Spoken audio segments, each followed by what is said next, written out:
All right, so one of the things that I've helped a lot of people out with to help organize themselves and get their Google Drive into something more manageable is to download what's called Drive File Stream. So if you go to the Start menu on your computer and scroll down to the D's, there should be Drive File Stream. And if you click on that, it will load up this window that's going to tell you to sign into Google Drive eventually. There we go. So you're going to input your BPS-schools email.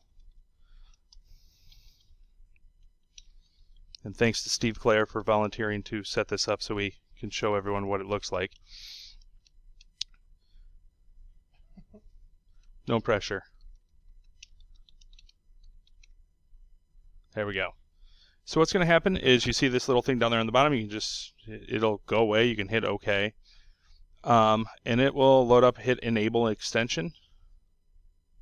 And then you just have to kind of click through this. There's really no information that is in here, but if you like to look at pretty graphics, then you can do that. But if you just go all the way through, you can eventually close it out. Now here's what it did. On your normal screen, so if you go down to the bottom where there is the file folder, normally you have like your H drive and that. All we did with Google File Stream is we created a drive inside of that folder that is your Google Drive. So when you click on that and then you go to My Drive, there, that is your entire Google Drive that is in there already. So if you're somebody who uses your H drive, you could take all the stuff in your H drive, dump it in here, and now it behaves just like your H drive where all the folders are in that nice little setup out of that folder from the bottom.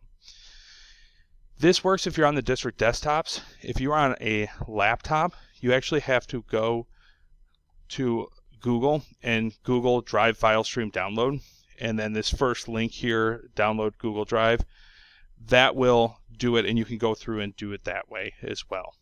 So the advantage to this is if we go to Schoology and we go to our main thing, and we go to add materials, and we want to add a file. Before, if we click on File here, before it was hard to get something out of your Google Drive into this because when you hit Attach Files, it automatically opens up your computer. Well, now, if you look on the left-hand side, you can click on Google File Stream, go into My Drive, and you can pick anything that's in your drive and do that. So the advantage to this is rather than have to rely on remote access or going through ClassLink and making sure those things are open, everything is automatically saved into your Google Drive and accessible from any phone, any laptop, anything, anywhere in the world that you can log into. So if you have questions with this, please let me know. But I think it's a nice tool that helps people out.